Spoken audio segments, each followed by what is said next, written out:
એક જણો એના ભાઈબંધ પાસે આવ્યો, ભાઈ એના ભાઈબંધને કાલે પાર્ટી કરી, જલસા કરી.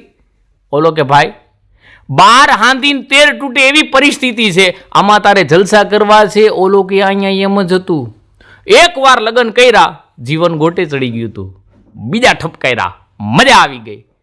ઓલો કે ભાઈ એકવાર લગ્નમાં હેરાન થઈ ગયું ને તે 2 વાર ઠપકાર્યા? તો કે હા, લોહા લોહે કો કાટતા હે, માઇનસ માઇનસ પ્લસ ઈ નિયમ અપનાવ્યો. અને આને એમ થઈ ગયું કે 2 વાર લગ્ન કરવાથી જીવનમાં જમાવટ થઈ જાય, તો એને બીજા ઠપકાર્યા. પછી તો હેરાનનો હુડું નો પેલી ભેગો રહી શકે, નો બીજી ભેગો રહી શકે.